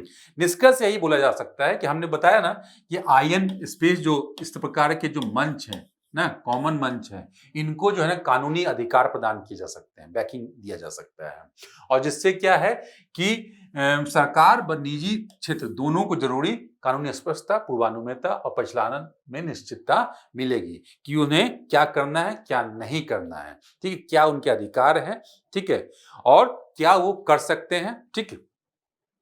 और इससे जो है ना पूरे नवाचार को बढ़ावा मिलेगा, निवेश को आकर्षित किया जाएगा, घरेलू स्तर पे भी और बाहर निवेश को भी, ठीक है ना। तो इससे जो है ना हम इस विकास को और आगे बढ़ा सकते हैं। अब आज के अन्य सुर्खियों को हम लोग स्टार्ट करते हैं। इसमें पहला जो न्यूज है, शॉर्ट न्यूज, वो संबंधित है एक महत्वपूर्ण कार्यालय, भारत के महारजिस्ट्रार, जिसका नाम हम लोग अक्सर कब सुनते हैं, जनगणना के संदर्भ में और जन्म और मृत्यु पंजीकरण के संदर्भ में, ठीक है। तो इसलिए काफी इंपॉर्टेंट है। ये चर्चा में इसलिए है कि अभी इसके द्वारा ऑर्डर क्या दिया गया, राज्यों में जन्म और मृत्यु के सभी मामलों के पंजीकरण की दिशा में कदम उठाने के लिए कहा गया है इसके द्वारा। अब इसके बारे में थोड़ा समझ लेते हैं कि अभी हमने देखा कि इनकी नियुक्ति जो है जन्म और मृत्यु पंजीकरण अधिनियम है 1969 के तहत होती है, और किस मंत्रालय के अंतर्गत काम करता है, तो स्वाभाविक सी बात है, ध्यान करने के लिए भी केंद्रीय गृह मंत्रालय, जनगणना, ठीक है ना। और महत्वपूर्ण दायित्व क्या है, वही आवास गणना, जनगणना आयोजित करना आदि, ठीक है, और जो कि जनगणना अधिनियम 1948 के अंतर्गत होता है, ठीक। उसके बाद नागरिक पंजीकरण प्रणाली, ठीक है, और अन्य कार्य कैसे, जैसे सैंपल रजिस्ट्रेशन सिस्टम, राष्ट्रीय जनसंख्या रजिस्टर तैयार करना और मातृभाषा सर्वेक्षण आदि जो कार्य है जो जनसंख्या के संदर्भ में इंपॉर्टेंट है वो किया जाता है, ठीक है। एक और महत्वपूर्ण संस्था जिससे संदर्भ में न्यूज है, सहकारी बैंक। सहकारी बैंक हमने देखा है ग्रामीण स्तर पे, पैक्स वगैरह हमने सुना है, जिला स्तर पे हम लोग जिला सहकारी बैंक, और उसके बाद क्या, उसके ऊपर राज्य स्तर पे सहकारी बैंक देखते हैं, मतलब विभिन्न स्तरीय सहकारी बैंक। इसके साथ साथ जो है नगरीय सहकारी बैंक भी देखा जाता है। यहाँ पे जो बात की गई है क्या है कि सहकारी बैंकों के लिए भी आधार आधारित सत्यापन फ्रेमवर्क, ठीक है, आधार आधारित सत्यापन फ्रेमवर्क की बात की जा रही है, जो केंद्रीय सहकारिता मंत्रालय, नाबार्ड और अन्य हितधारकों के साथ परामर्श के बाद इस फ्रेमवर्क का अनावरण किया गया। मतलब क्या है, जो आधार आधारित जो ऑथेंटिकेशन प्रोसेस है, जो हम लोग अभी नॉर्मल बैंकिंग व्यवस्था में देखते हैं, जब भी हम अकाउंट वगैरह देखते हैं कि केवाईसी डेवलप होता है तो आधार अपडेट करने की बात की जाती है, आधार वेरिफिकेशन, ओटीपी आता है हमारे मोबाइल पे, वो चीजें यहाँ पे चीजें लागू करने की बात की है। उद्देश्य क्या है, सहकारी बैंकों को आधार नंबर आधारित सत्यापन सेवा का उपयोग करके ग्राहकों को जोड़ने, आधार सक्षम भुगतान प्रणाली के जरिए वित्तीय सेवाओं से वंचित आबादी तक पहुंचने में सक्षम बनाना। ठीक है ना, यही। और प्रक्रिया क्या है, केवल राज्य सहकारी बैंकों को ही जो है ना सत्यापन उपयोगकर्ता एजेंसी और ई केवाईसी उपयोगकर्ता एजेंसी के रूप में यूआईडीआई के पास पंजीकृत होंगे। जिला वाले जो है ना एजेंसी, जो सहकारिता बैंक है, वो नहीं, वो इनके अंतर्गत होंगे और उनको एक अलग से आईडी, डीसीबी आईडी नामक एक नई पहचान देने का प्रस्ताव, जो राज्य सहकारी बैंकों के भीतर ही काम करेगा। मतलब पूरा का पूरा एक स्ट्रक्चर बन जाएगा। ठीक है, जिससे इस व्यवस्था को भी मजबूत बनाया जाए। अब क्या है, भारत डच रणनीतिक जल साझेदारी। आप इसे जो क्या है, अंतर्राष्ट्रीय स्तर पर जल संसाधन के दृष्टिकोण से ये महत्वपूर्ण साझेदारी और डेवलपमेंट के रूप में देख सकते हैं, जो भारत और नीदरलैंड की सरकार के बीच में, वहां के मंत्रालयों के जल मंत्रालयों के बीच में जो है ना किया गया है। हाँ, और इसके तहत क्या है, जल पर चल रही रणनीतिक साझेदारी। ठीक है ना, ये महत्वपूर्ण योजना है। ठीक है, स्ट्रेटेजिक वाटर पार्टनरशिप जो है इन दोनों देशों के बीच में, जो मंत्रालय हैं इससे संबंधित। भारत में कौन सा मंत्रालय है, जल शक्ति मंत्रालय, और नीदरलैंड की जो अवसंरचना में जल प्रबंधन मंत्रालय, उसके बीच हस्ताक्षर किया गया था 2022 में। ये उद्देश्य काफी महत्वपूर्ण है, और महत्वपूर्ण ये है कि जल प्रबंधन में द्विपक्षीय सहयोग को मजबूत करना और बढ़ावा दिया जाना। और क्या है, इसका मुख्य फोकस क्या होगा, शहरी जल और नदी प्रबंधन, आर्टिफिशियल इंटेलिजेंस और भूस्थानिक प्रौद्योगिकी, जल गुणवत्ता तथा नदी पर निर्भर अर्थव्यवस्था को बढ़ावा दिया जाना, जो अंतर्राष्ट्रीय सहयोग के माध्यम से सुनिश्चित किया जाएगा, नीदरलैंड के माध्यम से यहाँ पे। ठीक है, तीसरा जो शॉर्ट न्यूज है हमारा, डल झील महत्वपूर्ण जो है ना मीठे पानी का झील, और कहां अवस्थित है, जम्मू कश्मीर में, झेलम नदी के दाहिने छोर पे अवस्थित है। और क्या, क्यों चर्चा में, खेलो इंडिया वाटर गेम्स की मेजबानी कर रहा है ये पहली बार। ठीक, ये काफी एक बड़ा जो है ना आर्द्र भूमि, आप देखोगे 21.1 वर्ग किलोमीटर में फैला हुआ आर्द्र भूमि है। तो वेटलैंड जो है काफी महत्वपूर्ण है हमारे इकोसिस्टम के लिए। ठीक है, तो उस दृष्टिकोण से भी इसकी महत्ता को देख सकते हैं। इसके प्रमुख स्रोत के रूप में हम लोग देख सकते हैं, फैक्चुअल जानकारी है, अर्रा नदी है जो अटेल बल नामक गहरी नाला से होकर उत्तर दिशा की ओर बहती है। ये बता दिया, अर्रा नदी एक ध्यान रख सकते हैं। और ये जो आर्द्र भूमि है, इसमें कुछ जो 4 बेसिन है, गारीबल, लोकूट, बोलडल और नागिन में विभाजित किया गया है। ये सब कुछ फैक्ट भी इंपॉर्टेंट हो सकते हैं, क्योंकि ये चर्चा में रहता है। इंसर्जेंसी प्रभावित जो है ना राज्य है ना, गड़बड़ियां होती रहती है, हमेशा चर्चा में रहता है। तो उससे यूपीएससी की ये आदत है, फिल्म्स में जो है ना इस प्रकार के फैक्ट्स भी पूछे जा सकते हैं पर्यावरण दृष्टिकोण से, अगर कोई वहां पे भौगोलिक एंटिटी हो तो। ठीक है ना, लैंडफॉर्म्स वगैरह, ठीक है, जैसे झील, नदी, इससे संबंधित कुछ सूचनाएं हैं तो इनको हम लोग नोट कर सकते हैं। ठीक, इंटरनेशनल बिग कैट अलायंस एक और पर्यावरण के दृष्टिकोण से काफी महत्वपूर्ण संस्था, और ये महत्वपूर्ण ज्यादा इसलिए भी हो जाती है कि इसका मुख्यालय भारत में है, और इसको शुरुआत करने में भारत की पहल महत्वपूर्ण है। किस चीज के लिए शुरुआत किया गया है, इसकी शुरुआत 2023 में की गई थी, प्रोजेक्ट टाइगर की 50वीं वर्षगांठ। मतलब 1973 में प्रोजेक्ट टाइगर शुरू किया गया था, जो बाघों के संरक्षण से संबंधित था। बाघ के संरक्षण से संबंधित था। और बाघ क्यों इंपॉर्टेंट है, पर्यावरण की रक्षा के लिए। क्यों, क्योंकि बाघ जो है उच्च मांसाहारी जीव है, और उसके जीवन के कारण जो है ना पूरा का पूरा इकोसिस्टम बैलेंस रहता है। तो इसीलिए जो है ना उसे इंडिकेटर स्पीसीज के रूप में भी जाना जाता है। तो इसलिए उसके संरक्षण को इतना जोर दिया जाता है इस देश में।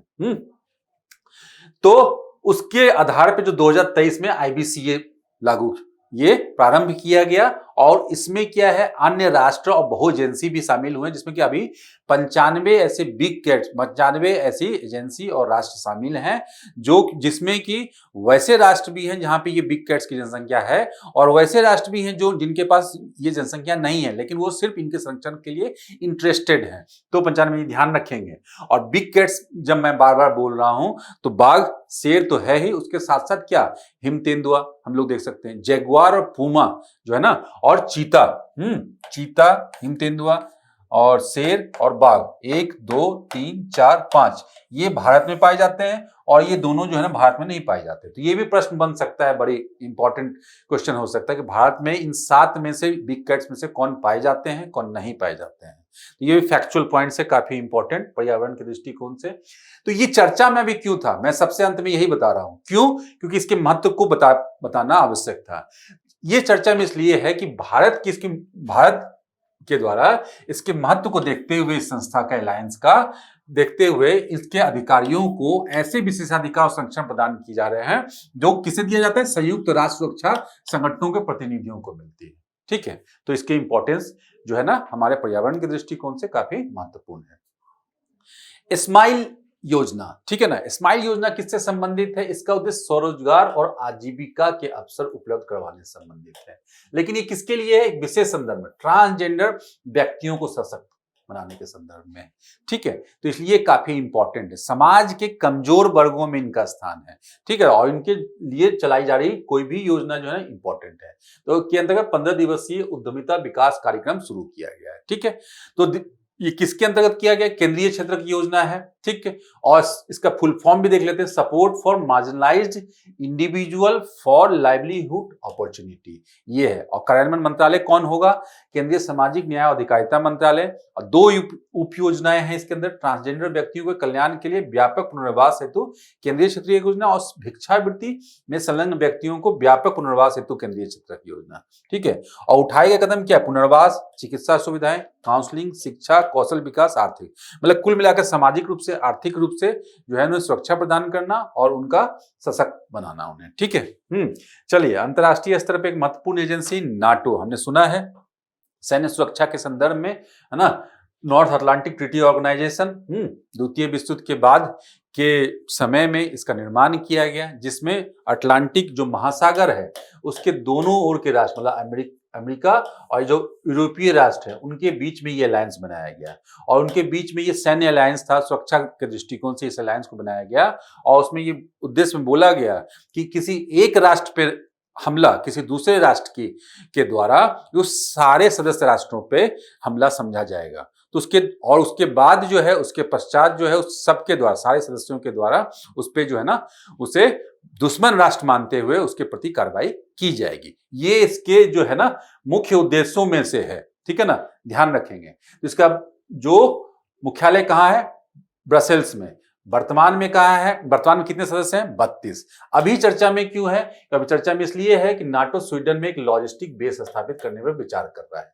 यह ध्यान रखेंगे हम लोग, है ना। तो काफी इंपॉर्टेंट डेवलपमेंट है। और स्वीडन क्यों अभी चर्चा में, क्योंकि स्वीडन सबसे रिसेंट ऑर्गेनाइज राष्ट्र है जो नाटो में शामिल हुआ। कब, 2024 में, पिछले वर्ष। ठीक है, और यूरोप और उत्तरी अमेरिका के देशों में ये कब किया गया था स्थापना, 1949 में। ठीक, इसके बारे में हम लोगों ने देख लिया।